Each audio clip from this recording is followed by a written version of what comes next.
hang on to your kale, because my next guest, Mr. Jesse Itzler, this is a man that not only thinks outside the box, he lives outside the box. And he is perfect for season 2, where I am celebrating the heart of a hero. He is the prime example of someone who has led literally thousands of people to find their personal hero within. He is an accomplished entrepreneur. He co-founded Marquis Jet, the world's largest prepaid private jet card company, which he and his partner sold to Berkshire Hathaway NetJets. He helped pioneer the coconut water craze with Zico Coconut Water, which was acquired by the Coca-Cola Company. He's a former rapper on MTV, and he produced both the NBA's Emmy Award-winning I Love This Game music campaign and the popular New York Knicks anthem, Go, New York, Go. He is married to the Spanx founder, Sarah Blakely. He has written 2 books, Living with the Monks and Living with a Seal, 31 Days Training with the Toughest Man on the Planet. He also is currently hosting some really unique, inspiring events, including 29029. That's the height of Mount Everest, which you're going to hear us talk about in this episode. Now, for years, I have heard from all of you about how difficult it can be to fully adopt a whole food, plant-strong lifestyle. And absolutely, this is the case, especially in the beginning when you're first learning the tricks of the trade. And we live in a world that works against us every single day. But as you'll experience in this conversation with Jesse, it's possible to absolutely conquer this lifestyle. My favorite quote from today's episode is when he says, you have to take the decision away from the mountain. So I want you to be thinking about your daily hurdles to living plant strong as you listen to this incredibly driven man who lets nothing get in the way of his passions in life and the things that he sets his mind to do. Please enjoy, and now let's dive in with Jesse Itzler. So, here you are. We are in Austin, Texas, and I am thrilled beyond thrilled. Well, I appreciate you having me. We pulled this off in 48 hours. Exactly right. I know. I mean, literally, Lance connected us like a day and a half ago, and you're like, "Are you in Austin?" I'm like, "Yeah." And then a day later, you're like, "Hey, you want to do it? I'm in Austin." I know. Well, they say time kills deals, right? So here we are. We saw the opportunity, and I'm glad we're able to do it. Yeah. So this morning, as I was pulling in here, you're out for a run, right? Obviously, I recognize you with the great curly hair and the headband. Why do you love headbands so much? Just part of you? Yeah, just since I've been probably 18 years old, I've always worn shorts, a ski hat, or a headband. I only wore shorts until I was 35 years old, even to work.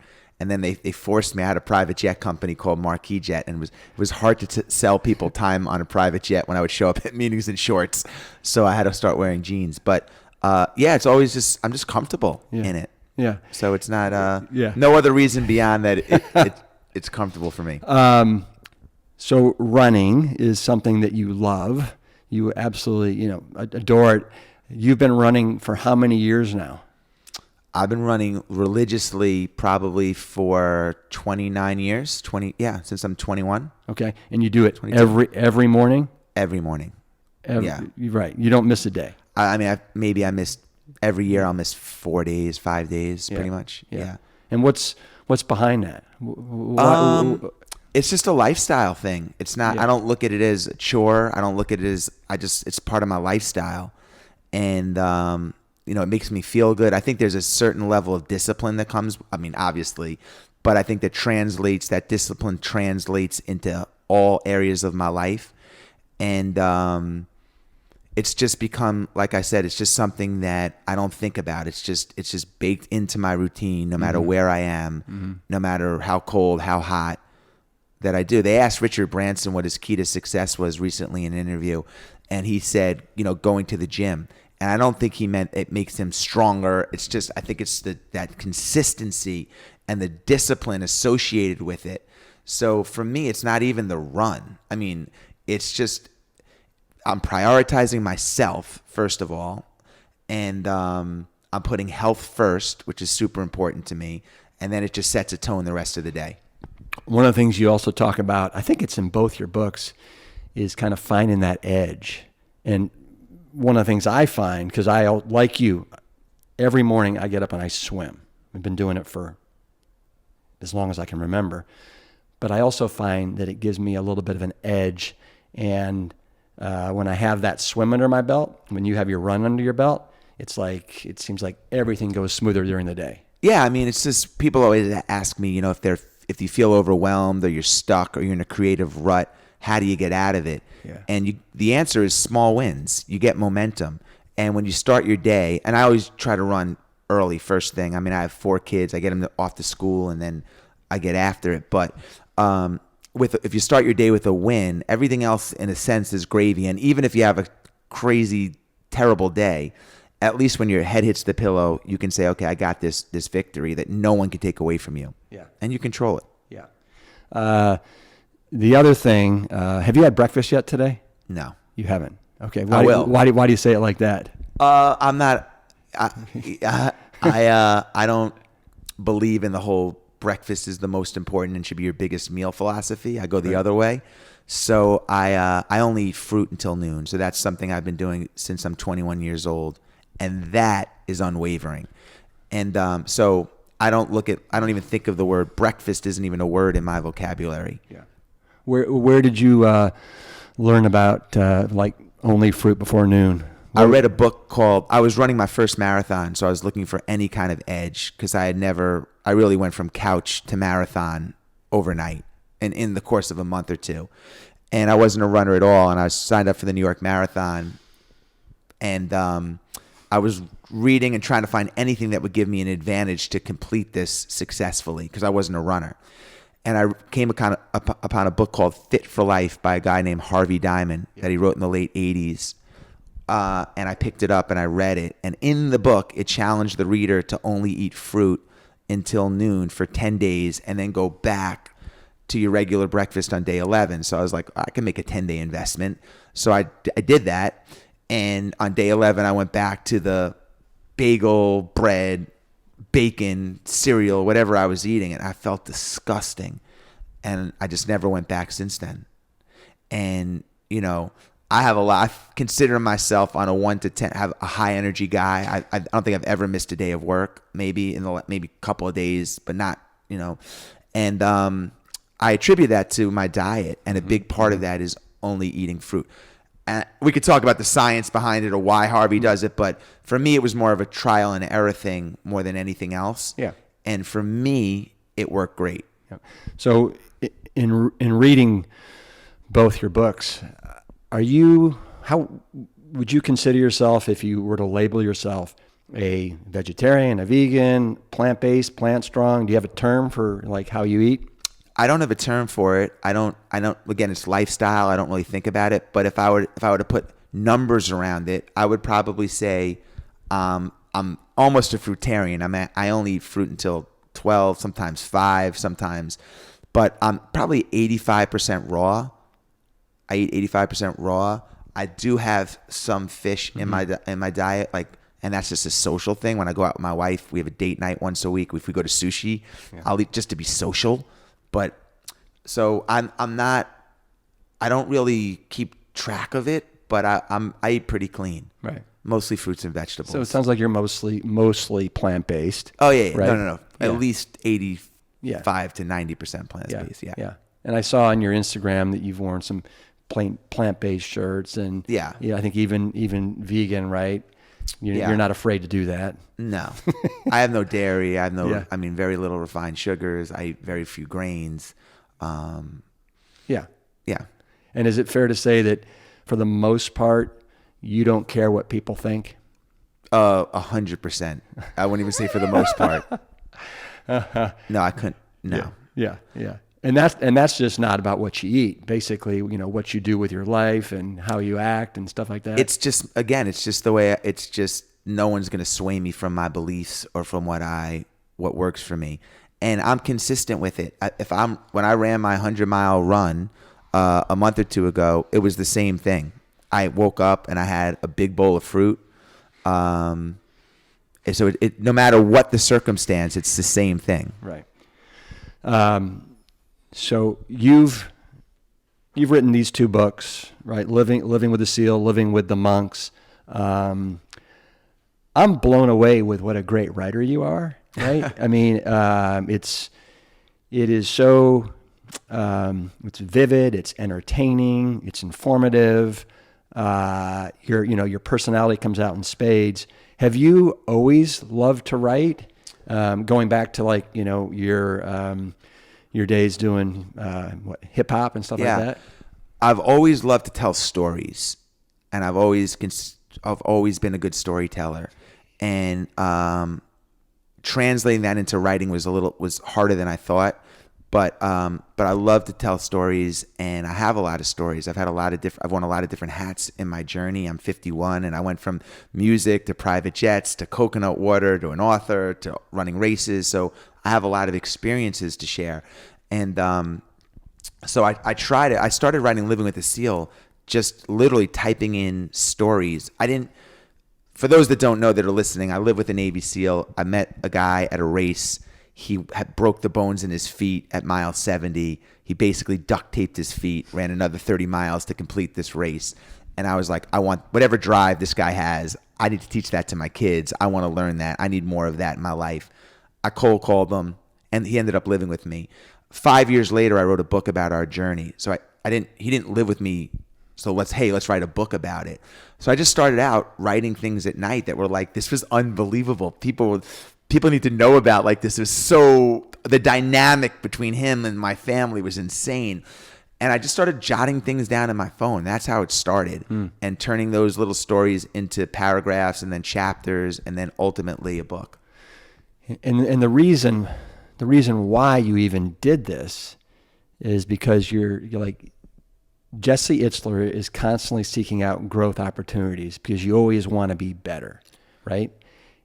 Yeah, I mean, Rip, I'm a big believer in building your life resume, and we obsess on our traditional resume. Most recruiters look at someone's resume, and for 6 seconds, they determine whether a candidate is qualified or not. And that model to me is so broken.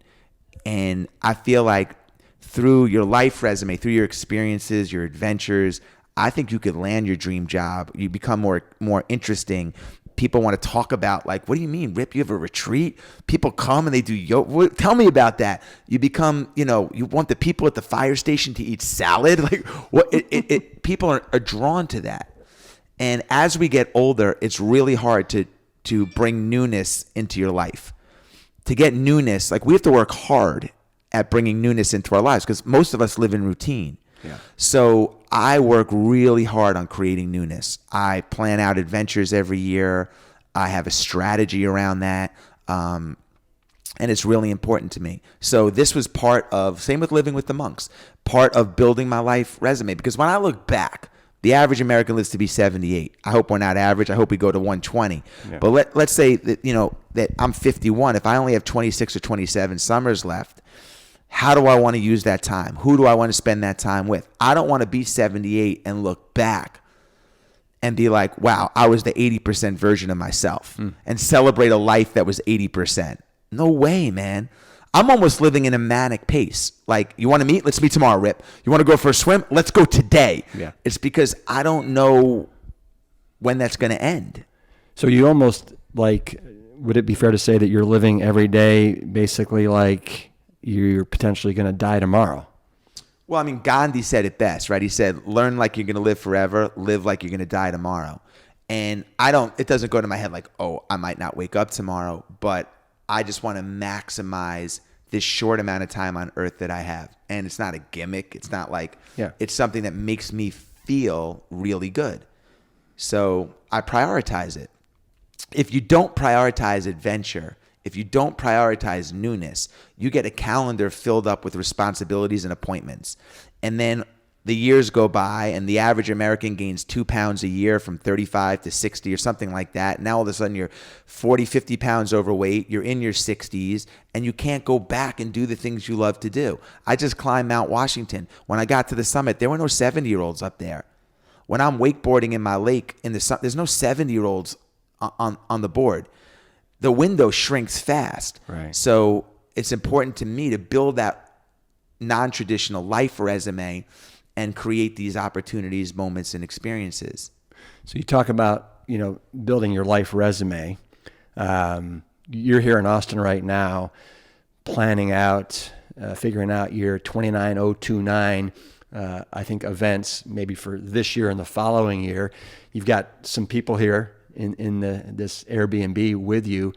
So if you don't believe in resumes, right? How do you find these people that are here? Do they have to in a minute, do they, hip hop and tell you their life story or? Well, I do believe in resumes. I just don't think I think that people prioritize them way more than they prioritize their own life resume. Obviously you have to work and you have to make a living. I like to, as far as me with building a team, I'm less interested in that angle of where you went to school or this and that. If a kid that rode crew came into my office for rode 4 years of college and got F's or D's, but he showed up at every practice, committed to the workouts, 2-a-days, for 4 years, got up at 5 a.m. to be part of a team. That's someone that I want to talk about having on my team. So I always just look at the person and the fit culturally, et cetera. Right. Yeah. And with your 29029, you've partnered with some pretty cool cats, right? With that event, Colin O'Brady. Yeah. Is that one of them, for example? Yeah. Right. Colin's a partner of mine. Well, what we do is we rent a mountain. We take out a whole mountain. Well, so what exactly is the 29? So 29029 is basically we rent a mountain. You hike up the mountain. You take the gondola down and you repeat until you climb the equivalent of Mount Everest, 29,029 feet. That's a really cool concept. It's cool. And we created a new category it's really endurance hiking. And I was just frustrated with the options out there for, some of these endurance things. I mean, a lot of people don't want to go out there and run 100 miles or do an obstacle race, but this is something I could do with my wife. It's something my wife can do without having to necessarily, be a good cyclist or be a good swimmer or be good at the monkey bars. She can go out there and it's just a test of will. This last one took me 28 hours to complete. It took my wife's friend 29 hours. Where was the last one? It was in Vermont, and there's a 36-hour cutoff. That's that's 2 times what an average Ironman finisher as far as time would be out there for. It's a long time out in nature. Oh, it is. Yeah. And but so it comes down to will, and it gives people the opportunity to participate in an endurance event and be an endurance athlete. I mean, this was 21 plus miles straight uphill, 30,000 feet of gain. It's challenging. So why these sell out, right? Yes. Why do you think people are so hungry for an experience like this? I think people want to be challenged. I think the days of going to the beach are coming to, it's still exciting to sit on a beach and put your feet on the sand. I do it too. But I think people really are hungry for experience and newness and challenge and growth. You learn a lot about yourself when you're on a mountain outside under the stars and the moon for that much time. Mm-hmm. And you learn how to troubleshoot, and you learn how to push past pain, and you learn that your limits are bigger than you think. I think once you understand, whether you're in business, endurance sports, whatever, once you understand that your baseline is you can reset your baseline to a higher point than it is. Once you reset your baseline, it never goes back down. Mm-hmm. So when I started running, my goal was to run 2 miles. Nothing's changed in my body. Same legs that when I had that 2-mile goal. I worked up to it over weeks to get to 2 miles nonstop. I had the same lungs that God gave me, the same legs that God gave me, but I took that 2 mile mile mindset, body, and frame to 100 miles. So I was under indexing 50x what I thought, what my goal was, what my stretch goal was.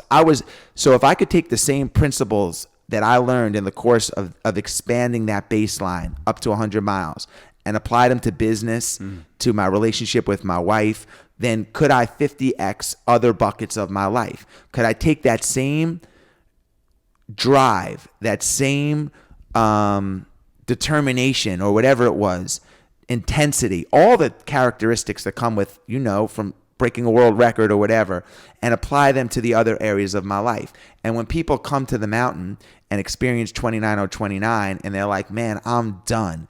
But for some reason, when they still have 8 hours left, they continue on. They're hitting a reset button in their brain, and they're going to come back and be like, whoa, if I was able to dig past that challenge, if I was able to take this obstacle of 8 hours and simplify it, that I only have to get to the aid station, then the next aid station, then the next aid station, and then do it again, they'll be able to apply those principles to other areas of life. Let me give you an example. Yeah. When I started Marquis Jet, I was 29 years old. 4 or 5 years before that, I was a kiddie pool attendant. Okay, we did a company.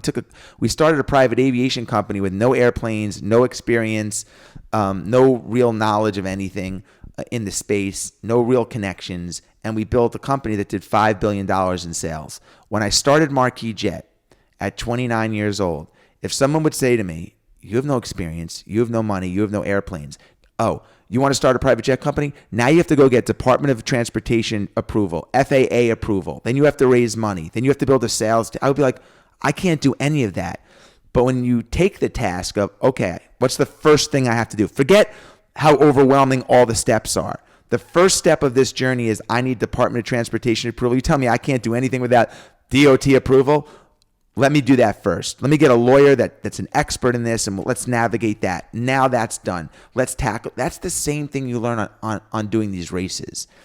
It's the same thing. Let me get past this. My ankle hurts. I have a blister. Yeah. Okay, let me get past that. Let me get to the aid station. And people are learning these skills. It's the same courage that it takes to start a business or do anything. It's the same courage. It's actually more intense. Yeah. And that's why I think people gravitate towards it, because they get that sense of accomplishment. And wow, I've been under indexing my whole life, man. My whole life. There's so much more in me. And I just got it pulled out of me on this damn mountain. Let me now apply that to other areas of my life. Well, what a great gift that you are giving all these people that have the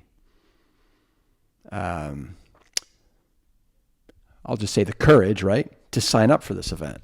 We are, and we're also giving them tools. We hold their hand through the process. We give them tools, how important it is to think positively, the power of the spoken word, which one of our coaches, Chad Wright, who's an ex-Navy SEAL, talks about. We give them, what do you do when you want to quit? Why do people quit in anything? Mm-hmm. We give them the tools to incorporate on the mountain. So they learn them, they go out there and knock it out, and hopefully they take it with them. You have a story of anyone in particular that you can share about, their 29029 experience and kind of overcoming adversity and completing it? Yeah, I mean, I have 1,000 stories, because everybody, I think, at one point wants to quit. I'll just give you my own personal story. I mean, we were in Utah, and I had calculated that each one of the summits was taking me about an hour and a half.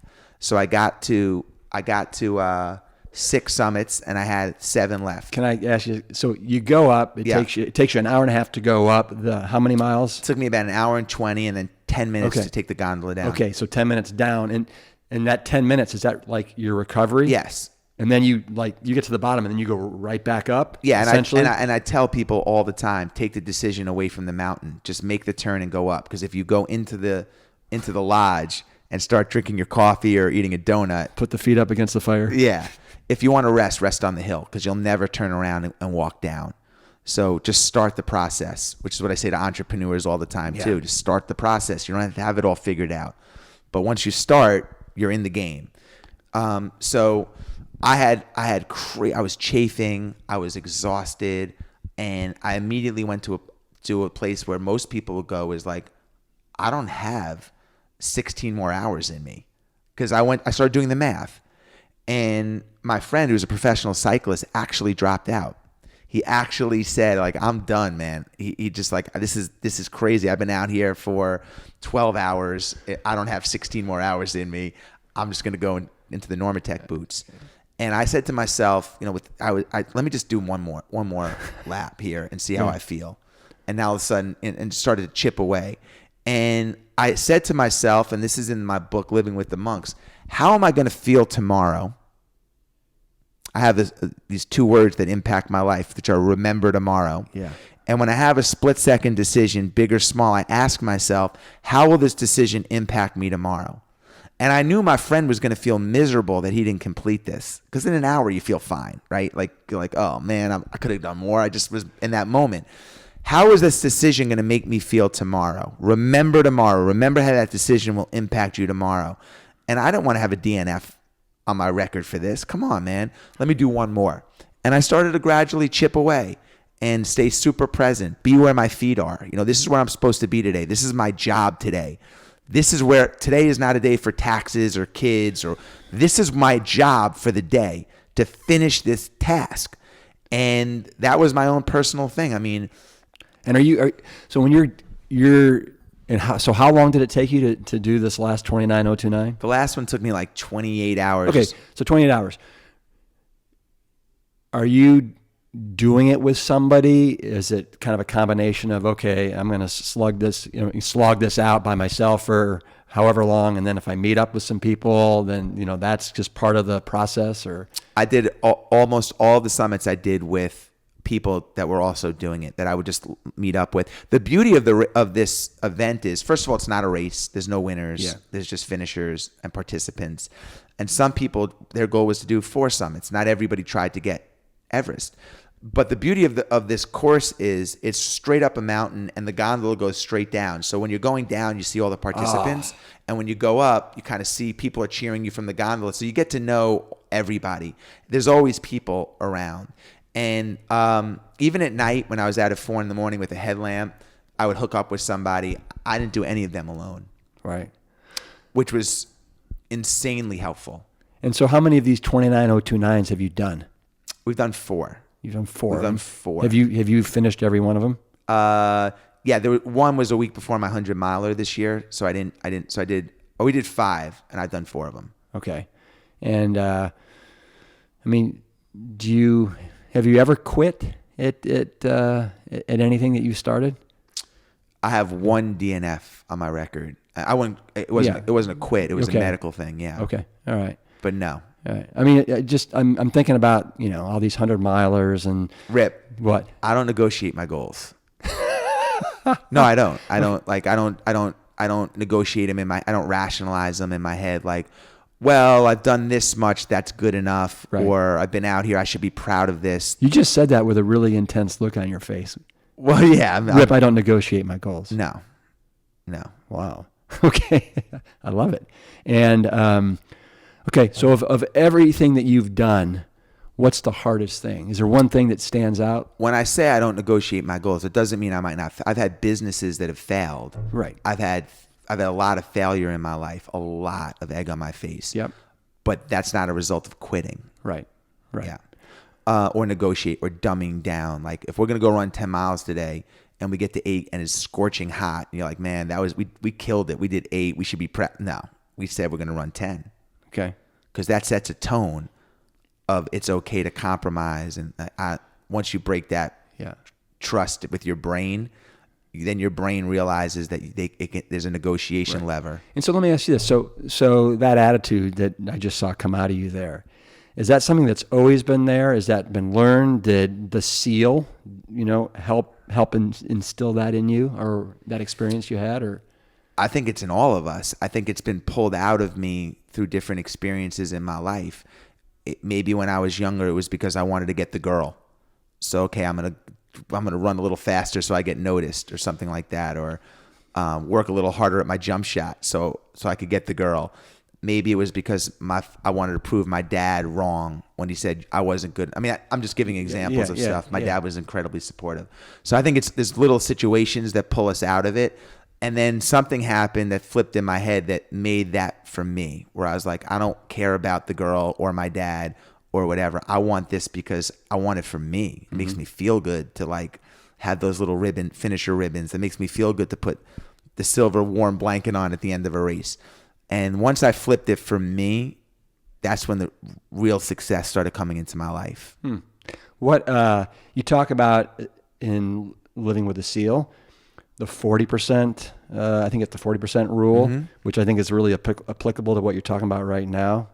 That's something I did learn from the Navy, from Goggins, who lived with me, the Navy SEAL that lived with me. He would always say that when your brain says you're done, you're only at 40%. And, you know, I've learned that the way our brain is wired, the first time we experience pain or discomfort on any level, physically or even emotionally, like, I don't want to make these emails or return all these calls. I'll do them tomorrow. Our brain doesn't want us to be in pain or in discomfort. So it taps us on the shoulder and says, stop. Yeah. Most of us stop. At that point, we're probably only at 40% is what he's saying. Like, we have so much more in our tank. We're just like, we're just wired with some kind of governor or something that says stop, because as a defense mechanism. And, you know, very often the difference between heroic success and going through life in routine is the ability to go into that reserve tank that we all have. We just don't want to access it because it's uncomfortable. Right. And believe me, there's plenty of times I don't want to access it either, and I don't. But I also know that I'm capable of when I'm exhausted. My dad was in the hospital a week. I mean, this is just every area of my life this applies. My dad was in intensive care a week ago, and I had to rotate. I didn't have to. I wanted to rotate with my brother shifts at night because we don't want to leave my dad alone. So we would sleep on a chair. He would go one night, I would go the other night, and it was not fun. Like, first of all, the hospital environment's not fun. So I had to flip the whole thing upside down and tap into that reserve tank. Now, it might sound silly, but I said to myself, I've run 100-mile races. I've paddled. I've done crazy stuff in my life. I'm in a hospital with my dad. Okay? Like, this is a privilege and an honor. And, you know, even though this is super uncomfortable, I'm going to be up, pretty much lose a whole week of sleep. This is what I'm here to do. Like, this is what I'm doing right now. And it would have been very easy to be like, well, we have a nurse. The nurse is going to come in. My dad's going to be okay. I can go home and get 5 hours of sleep and come back. But that would be a negotiation, and that's an example of something that's not physical, where you tap into this 40%, where my body was saying go to sleep, and I was like, no way, man, I'm staying up with my dad, and using that extra reserve that we all have, and there's examples of that all the time. Yeah, you just mentioned your dad. Is your mother still alive? Yes. Okay. Are they over the top proud of Jesse Itzler and where you are? They are. And that's a great gift that I've been able to give them. You don't realize sometimes what the benefits of your hard work or whatever. And selfishly you think like, oh, I can buy a swimming pool, or I have the freedom to eat organic or good food, and I don't have to worry about that. That is a great gift that I have.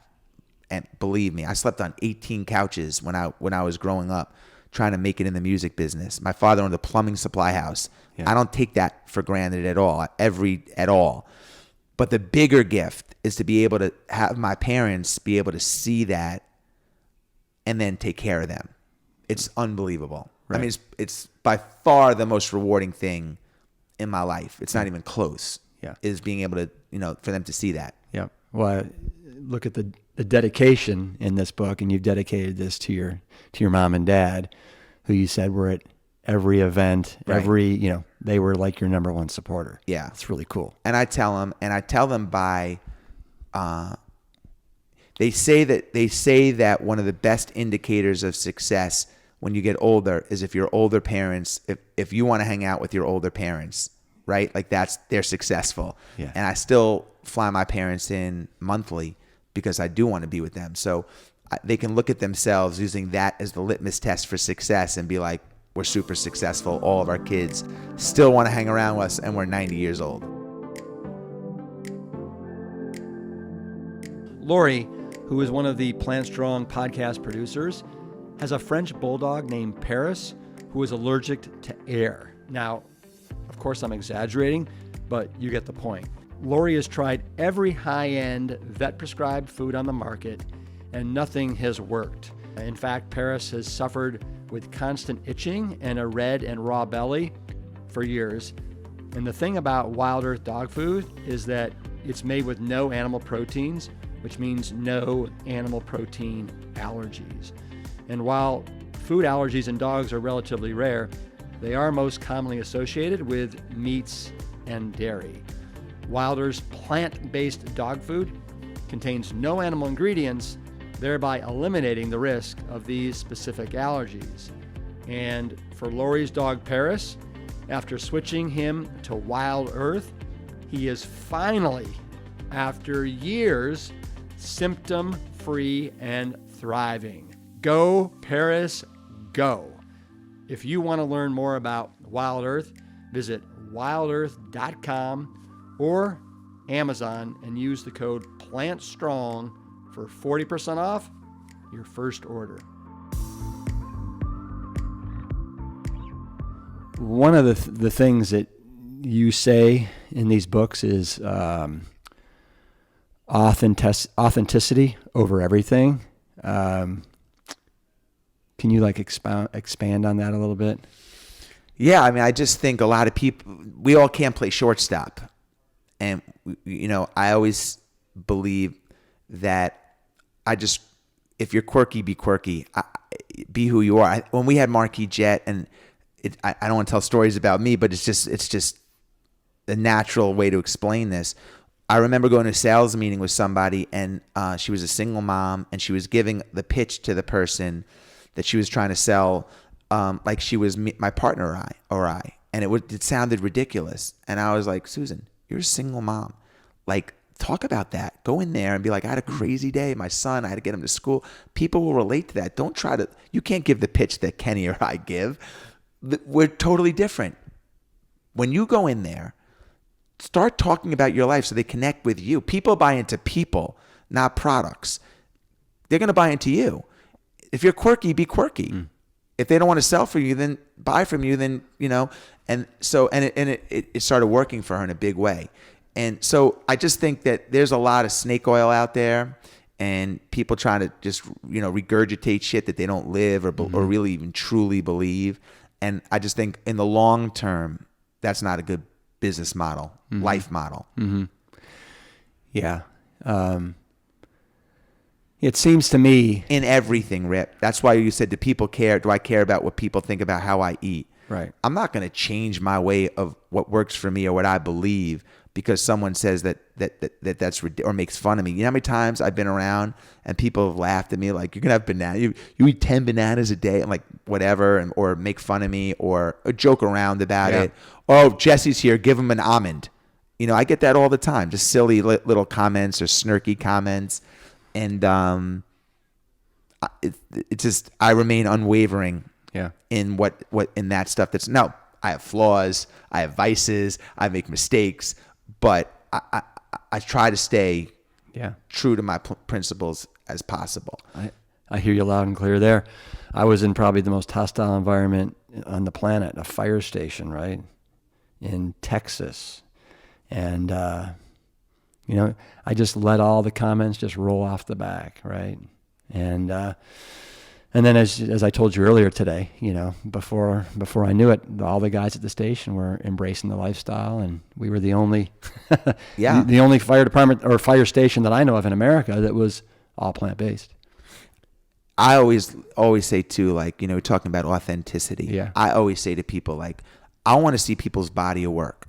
So a lot of people can talk about this, or they believe this, or they've done this, or hey, I'm an amazing sales guy. What have you sold? I'm an unbelievable. What have you done? Like, what's your body of work? Yeah. So I go by body of work. I don't go by pieces of paper, what people say, or Tell me like what your body work is. When I went out and lived with the monks, I realized that so I lived on a monastery for 15 days with 8 monks that had been there for 50 years. And I realized that I'd invested so much in the physical side of my life, eating clean, running every day, racing, trainers, etc. But I really neglected the spiritual side. I'd invested anything in the spiritual side. And part of being an entrepreneur is figuring out how to get from A to B the fastest. And I approach my life a lot like that. Like, how could I get results going from A to B the fastest? And when I thought about spirituality, I was like, well, who are the spiritual masters? Monks. Everything pointed to monks. So I'm like, all right, well, let me go. I don't really learn well reading or going to conferences. They're great, but I like to immerse myself with experts. Goggins. So I'm like, let me go live with the monks. So I went. You didn't go to Tibet. You went to New Skeet? New Skeet, yeah. I went to... And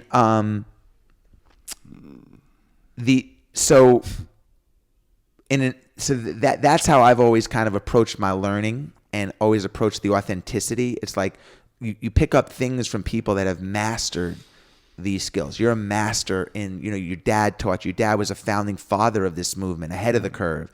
And now you've embraced this lifestyle and you went from student to teacher. Yeah. And for me, I've always found that getting from A to B the fastest and these kind of things. And people, ridiculed it or made fun of it, but I got the lessons that I needed from it. Well, it's interesting. You say in the monk book, you say, I never realized how loud silence can be. I miss chaos. Chaos and noise have become the norm in my life. And so that experience, you went into it and you said, I want to become an ultra meditator, right? What did you become a meditator? And is that something that you've continued to do? So I didn't, let me rephrase it, because I really didn't want to be an ultra meditator. Okay. And I don't meditate. I wanted to learn. I was going a million miles an hour. Businesses, 4 kids, races, like I said, almost a manic pace, trying to get as much onto my plate as possible. And I was multitasking. I would have 50 things, 50 to-do lists. I felt overwhelmed, and I just wanted to shut it down. Instagram, Facebook, Siri, Alexa. I was just getting bombarded with information, requests, and it was just like, I'm losing control of my own time, And I wanted to see how people that mastered simplicity, where does the joy come from? Because if we feel we can always, the chaos and the loudness helps us. If we're overwhelmed or whatever, we put on the TV. Now CNN's blasting or the football game's blasting. It's taking us on a fantasy land journey away from the real problems and issues. So I don't want to become a master at meditation. I wanted to see what makes these guys tick. How do they slow down the clock? Where does the joy come from if they've surrendered all of the electronics and this kind of stuff? How do they approach? I just wanted to learn. And where did the joy come from? Well, they always say you learn from like-minded people. Surround yourself with like-minded people. And I always felt the opposite. Like-minded people do what I want to do. I can do that anytime. I want to go to people that aren't like-minded, that are masters. I think the biggest change for me was, for one, my relationship with time changed. I've always had a unique relationship with time. We think of relationships in terms of people, but we don't think of relationships in terms of our relationship with money and time. And I have a very unique relationship with money, and I have a very unique relationship with time. And I started really realizing... I want to hear more. Well, I'll just give you an example. Yeah. Is your dad alive or no? No, my mom and dad are alive, 84 and 86. They live in Ohio? They live in Cleveland, Ohio. And how often do you see them? Well, I'm pretty lucky. So they come to every one of the events that I throw. So probably 7 to 8 times a year. Okay, that's a lot. For most people, if their parents live out of state, they probably see them once or twice a year. Yeah. But let's say you see your dad 7 times a year, which is amazing. Yeah. And let's say your dad lives to 90. I hope he lives longer. Yeah. So he lives another 5 years. You don't have 5 years with your dad. You have the 30, 35 visits with your dad. And when you start to think about 30 visits, that's not a lot, So time. Now that's actually kind of mind blowing when you put it in that kind of a. Well, for most people, my parents live in Florida, and I was seeing them. If I was seeing them once or twice a year, yeah, and they live another 5 years, that means I have 5 visits with them, not 5 years. 35, it's not as impactful. I mean, but if you think of it that way, for anyone listening, if you see your parents once or twice a year and they live 10 years, you know, that's not 10 years. You're talking about 10 visits. And so I started thinking in time, not in the traditional sense, but more in experience and moments. How many summers do I have left? Okay, if I live to be 80, I have 28 summers left. That's not a lot of summers. I love summers. If I'm in 30 years from now and 28 years from now, I'm going to be 80 years old. That is not a lot of time. You know, so my kids are going to be out of my house. My son is 10. I'm going to be an empty nester. He's out in 8 years. So now I only have 8 summers with my son. Well, my son goes away for a month and a half. Now I only have 8 months with my. It's just start to do the math. It's like the years are not an indicator of the moments. So I started reverse engineering all my time and really thinking about that stuff. So, and is that something that you started to reverse engineer and realize before or during the monk experience? Probably before, but it got super magnified there because there time stopped. So days became like, I realized that I was there for 15 days, but I felt like I was there for 15 years. Isn't and I was wild? like, how could I get 15 more years? If every day felt like a year, then I would have so many more days left in theory. So I'll just give you an example of how I put this into practice.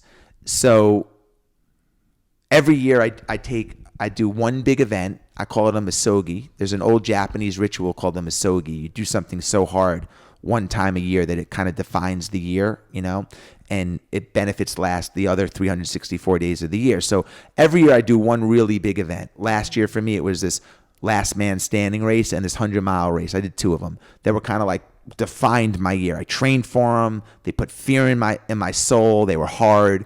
And then every other month I take a trip. So I call it Kevin's rule. Kevin's a police officer I'm friends with, and he does this, so I call it Kevin's rule. So every other month, one weekend every 8 weekends, or one day of the weekend every 8 weekends. So once every 2 months, I do something I normally wouldn't have done. So maybe it's a hike I want to take in. Maybe it's I'm going to a museum or whatever. But if I just do those 2 things in 2020, I do one big monster thing on my calendar and 5 little mini events. That means that if I did that consistently till I'm 80, I would add 150, 5 a year, new experiences that I wouldn't have normally had to my life. That's how you build a life resume. So I'm aware of that stuff. I'm aware that if I simply do 5 or 6 new things over the next 30 years, it's 150, 180 new experiences. So I've taken the principle of time and I've turned it upside down, and now I've turned it into moments. So, and I schedule that shit. I put it on my calendar before the year starts so my calendar doesn't fill up with meetings. I already know in 2020 exactly what I'm doing. I already know what my big misogi is. Well, I'm between 2 things, and what my 5 things are. They're scheduled, and once they're in my calendar, they're there. It's non-negotiable. It's in stone. So I've already locked in a great year. I just got to follow the plan now for 2020. Right. What are the? Can you say what are the 2 misogis you're teetering between? Well, one is a thing called the Ultraman race. One is Badwater. I'm trying to think about maybe seeing if I could get the over 50 record at Badwater. Oh my God, what is it? Do you know? It's 26 hours. I don't even know if I could finish Badwater. So but that's something big, scary, would require 5 hours of training a day for me, but I'm just using that as an example to show the magnitude. It's not like I'm going to go climb a mountain. It's something like really intimidating, really hits the inner core of my soul. And then Ultraman, that's no joke either. It's no joke at all. How let me ask you this, because you've been pushing yourself hard. I love it. How is your body holding up? How are your ankles, your knees, your hips, all that stuff? Okay. Great. Right, mean, I think, I am very well versed in the power of spoken word. So even if my ankles were bothering me, I would not tell you. I would not give it the power to say out loud that it's bothering me. Right. I really believe so. What kind of shoes do you like to wear? I like Hoka's. But if I said to you, Rip, my body's broken. I've just told my body it's broken. I've literally just sent a signal to my body that it's broken. So I work really, really hard. Like, this is the number one thing probably that's happened in the last year or two for me. And I work with a guy named Chad Wright, who's really put me on this path. I am very meticulous and calculated in what I tell my body and myself. So even yesterday, this is so funny you bring this up, because this is like real shit. I was yawning, and I said this to my wife. I was yawning, and my wife said to me a week ago, you say that you're tired a lot. And I said, I'm never going to say I'm tired again. And I started yawning, and I turned to her and I said, I'm not even tired. I'm just yawning. Yeah. I'm not even tired, because once I say it, I'm tired. So if you ask me how my body is, it's fantastic. Yeah, I love it. One of the things I'd love for you to touch on is happiness. I read, I think it was Living in a Monk. You did this experiment. You were I think the MC or something at an event, and you asked people to stand up if they their happiness factor on a scale of 1 to 10 was, I think, 7 or below. And you said it was amazing how many people actually like picked 7, right? Something like that. Right. And it's like, wow, I think you were surprised how many people weren't an 8, a 9, or a 10. And so, I mean, can you speak to that? It seems like people, even successful people, right? Whatever you define that as, are struggling with being happy.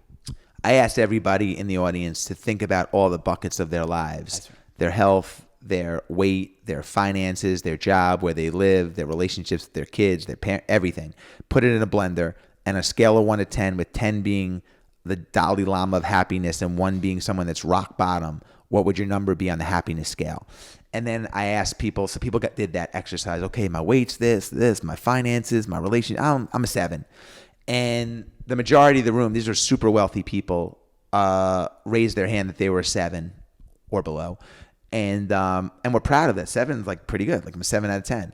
And I explained to them that a 7, if my son comes home with a 70 on a test, it's a C- in the most important bucket of your life, like happiness. Yeah. And what I loved about the test is, if you did it right now, Rip, and I said, put yourself on a blender and give me your number, your brain automatically goes to a 10. It wants you to be happy. And then the 2 or 3 biggest things in your life that are bringing you down immediately pop in. You get instant clarity on what your pain points are, and that brought you to a 7. So I just said to the guys in the audience, I was like, whatever came into your head first, your finances, your weight, your relationship isn't good with your husband or wife, whatever the 2 things that instantly appeared in your head, you don't need a therapist. Those are the 2 things that you have to fix. If you don't fix those things, there's no way you're ever going to be better than a 7 or an 8 or whatever the number is. Because what we want to usually do is, we don't try to fix shit. We try to make ourselves more happy. So if something is bothering you, your relationship with your wife is bad, instead of like going to a therapist or going or dealing or talking to her about it, I'm the same way. I'd rather go watch the football game because that makes me happy. Yeah. I'd rather go for a run. It makes me happy. We avoid. But unless you address, like if anyone's listening to this and want to have an amazing 2020, just fix the one biggest thing that's broken in your life. If you can just fix that, add a Masogi, add some of these little Kevin's Rule trips, you're going to have, and do everything else the same. Your year will be like 10 times better than it was last year. But most of us, we just live in routine, man. We're used to the day-to-day stuff. You know, our bagels and eggs, our coffee, we get up, I want to read the paper, drink my coffee, and like we go through it, and then the year's over, and you're like, well, what did I do last year? And that life resume remains the same. So a lot of the people that are following the Plant Strong podcast are people they're new to the plant-based lifestyle. They're intrigued by it. They're trying to kind of find their footing in it. One of the things that you've done, I think, in both, living with the SEAL and living with the monks, is trying to form some habits. And I think that, for people to be successful with this, it's important to kind of find habits, find processes that they can hang on to. Do you have any suggestions when it comes to a process or habits? Well, what I do is I just try to add one winning habit in a month to my routine. So in 2020, we're talking here in December. I don't know when this will air, but we're in December. If you simply just added one winning habit to if you did nothing new but added one winning habit to your routine every month, so at the end of the year you had 12 winning habits, that would be an amazing accomplishment. So in 2019, for me, it was okay, I don't drink enough water. I'm going to drink 100 ounces of water a day in January. February, I'm going to drink water and I'm never going to be late to another meeting. March, I'm going to drink water and never be late to another. I'm going to add 10-minute meditation practice to my life. You start to add these little habits, and they don't have to be big. They don't have to be time consuming. They could be promises to yourself, but I'm going to put my kids to bed, whatever. At the end of the year, if you look back and you're like, whoa, I've added these things to my routine that have made my life better, that's great. Most of us don't do that. Did you add any new habits last year? Probably not. Most 99% of the people listening probably would say, no, I'm doing the same thing I've been doing. You're going to get the same results.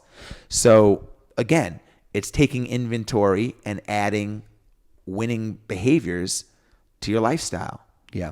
I know. So do you, after living with the monks, do you try and sit still for 10 minutes a day or do anything like that? Can I give you an example? Sure. This morning I woke up 6:00 and I'm lying in bed and can I lie in bed and meditate, or do you have to be sitting in a certain position and, doing this with your fingers? Well, I'm not a meditation expert. My form of meditation comes from running. Yeah. So I don't necessarily, obviously there's a lot of benefits to meditation. I think it's super important to spend time alone. Yeah. And the only way to be in tune with your gut, before marketing, there was something called instincts. Marketing has impacted instincts. That's why people eat meat and dairy, and people have been convinced that this is better for you, or, milk does the body good. I mean, there's billions of dollars that push these narratives around. You need meat to be strong, and you need milk for your bones. Your bones are going to break if you don't get the calcium from cow milk. Or what? Who the fuck came up with that? So, yeah. The only way to be in tune with your gut over the marketing is to spend time alone, whether that's meditation, running, sitting in a steam room, going for a walk. So my form of meditation has always been running. I don't listen to music. That's my time to think. And I make sure to take at least 2 to 3 hours a day for myself, cumulatively. Right. You call that the 3-hour rule, yes. Right? Smart. I've been doing that since I'm 21 without even knowing it. Wow. So, and that could look like a 15-minute walk. It could be reading, sitting in a steam, doing nothing, but that's my time. And it's really important. And another thing I think is brilliant that I, read about was you figured out you personally figured out how much time you spend watching football games. And you're like, oh my God, it's 37,000 hours over a certain period. That's 3 years. And you're like, you know what? Screw that.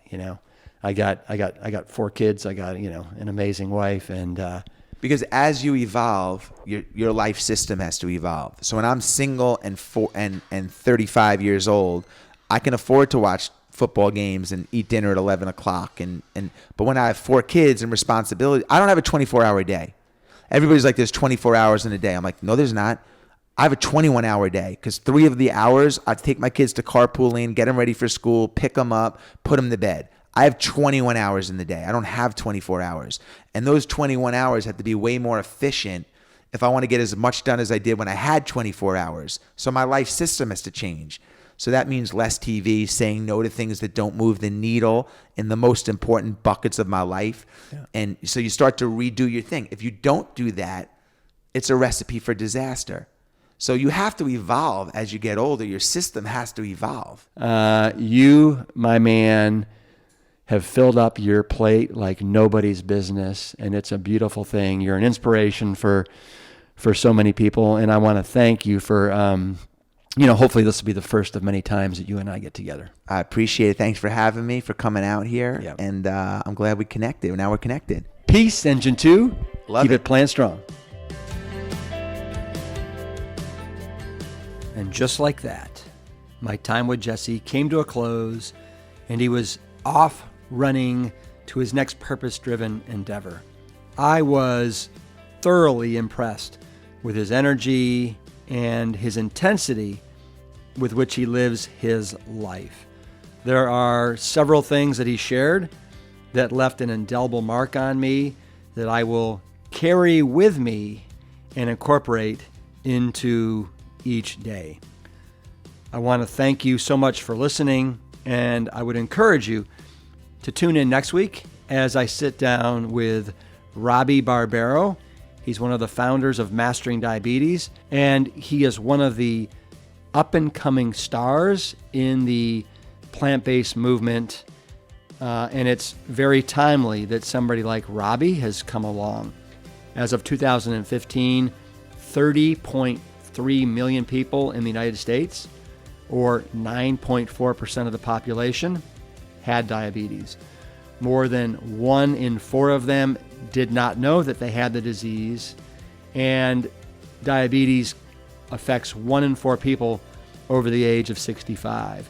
And about 90 to 95% of cases in adults are type 2 diabetes. The latest statistics show that close to 50% of America is now considered either diabetic or pre-diabetic.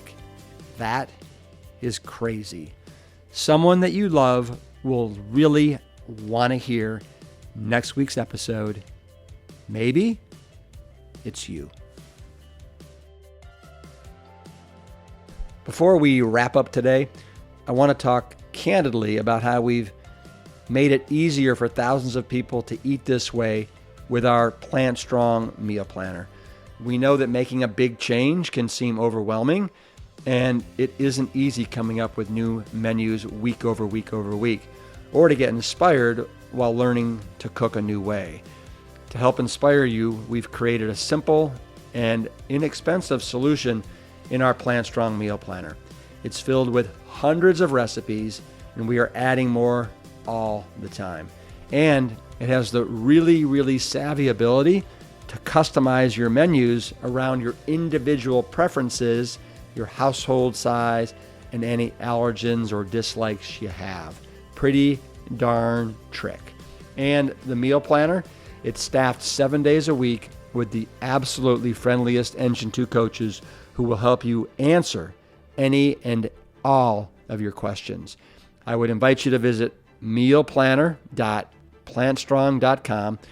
It's just $1.90 a week when you sign up for a year, and you can save $10 off the annual plan with the code PLANTSTRONG. I look forward to hearing what recipes you and your family love. And finally, I want to encourage you to support our family's 501c3 public charity, the Esselstyn Foundation. We partner with existing nonprofits to make sure that the transformational power of the whole food, plant strong lifestyle is available to everyone, no matter what your background or financial situation. All of our programming is offered free of cost. If you want to find out more, go to EsselstonFamilyFoundation.org and know that all donations are tax deductible. Thank you for listening and subscribing to our show. I want you to know that we read each and every one of your reviews, and we appreciate each and every one. If you want to learn more about this season or today's guests and sponsors, please visit PlantStrongPodcast.com. The Plant Strong Podcast team includes Scott Badasil, Lori Kordowich, Amy Mackey, Patrick Gavin, Wade Clark, and Carrie Barrett. I want to thank my parents, Dr. Caldwell B. Esselstyn Jr. and Ann Kryle Esselstyn, for creating a legacy that will be carried on for generations and being willing to go against the current and trudge upstream to the causation.